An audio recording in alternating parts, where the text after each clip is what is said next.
of the more boring scenes from the original Disney's Tarzan is when you see him as a little kid. That is to say, it should have been interesting. Seeing a half-boy, half-ape trying to figure out where he belongs should be downright fascinating. But instead, it's just some unfunny slapstick thrown in with distracting Rosie O'Donnell ape, and aside from a scene where he puts mud on his face trying to figure out what he is, it's just kind of generic. So as you can imagine, I wasn't especially excited to see Tarzan 2, which is already falsely advertised as not Tarzan 2, it should be called Young Tarzan, it's a prequel. But nevertheless, I put it in, and I'm not gonna lie, I really like this one. Yeah, not kind of enjoyed, not found okay, but was legitimately charmed and entertained by this. Tarzan 2! Why Tarzan 2? In fact, why 101 Dalmatians 2? Why are these the two Disney sequels so far I think are actually pretty good?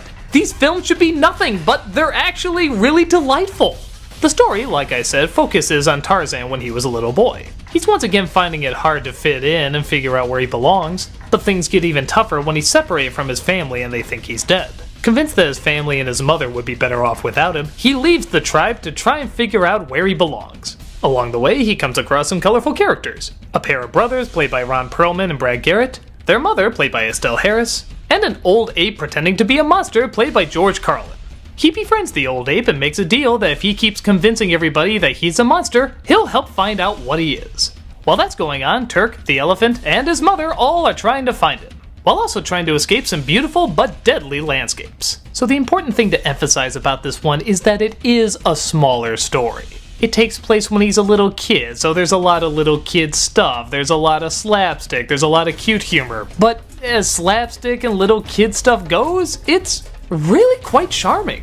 I like these characters. I like these two brothers and their mother and how they're all kind of dim-witted, but they're kind of threatening too, and they kind of go back and forth. I like the old ape and the relationship he shares with Tarzan. I like how they both value the simple things and they kind of do these nice little things for each other, and I don't know, I just really felt a nice connection between them.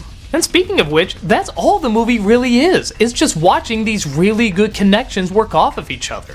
Most of the voice actors are back, except for the kid roles, and that's including Rosie O'Donnell. She doesn't play the younger version of herself, and thank God, because the voice actress they got is a million times better. It sounds like a real kid, and she works off of Tarzan like a real kid. It doesn't feel like a forced celebrity cameo, it feels like there's a real friendship.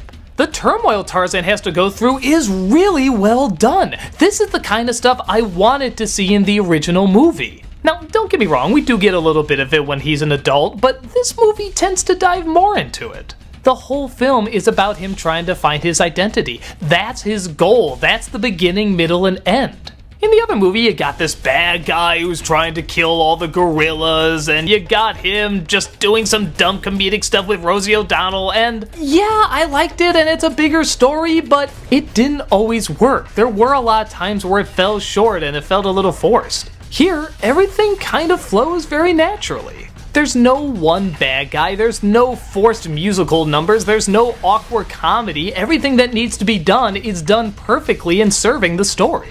Even the Phil Collins songs, which, yes, there are a few, are scaled down a lot. I'm thinking I'm gonna hear them all throughout this movie and they're gonna piss me off, but there's only a couple. When the movie needs a quiet moment, it has a quiet moment. When Tarzan's mom needs to just sit there missing her son, it lets her sit there and miss her son. You don't need Phil Collins coming out saying, I'm sad, I'm Phil Collins. Okay, I know a lot of you like Phil Collins, but I hate Phil Collins. I'm sorry, if you want the proof, watch this movie. The emotional scenes are so much better without his music. I don't necessarily blame him, I blame the fact that they chose to just go to a Phil Collins song instead of letting the story just flow naturally. And for a small, quirky kind of movie, everything does really flow here. I really get that Tarzan is trying to figure out who he is, and that's where the focus is. But that doesn't mean there aren't some funny moments or some quirky characters or something that's really delightful.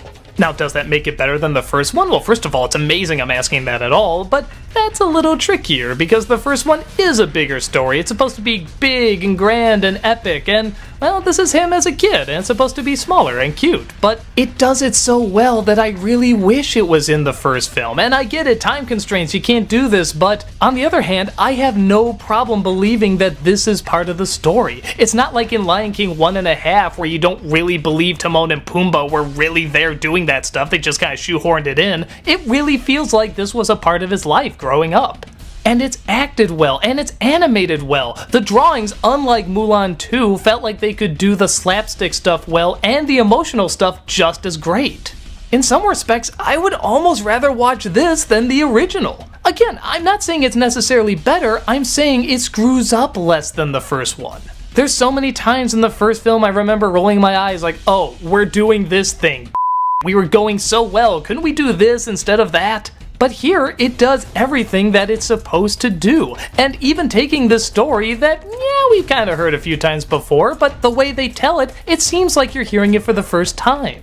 It's like How to Train Your Dragon. Yeah, we've seen that set up to death, but when it's done in a unique and passionate way, it's really enjoyable to watch. I don't know, I'm still a little too close to it to declare which one is better, but yeah, I actually did kind of like watching this one a little bit more than the first one. I liked it a great deal, and I have no shame in saying that.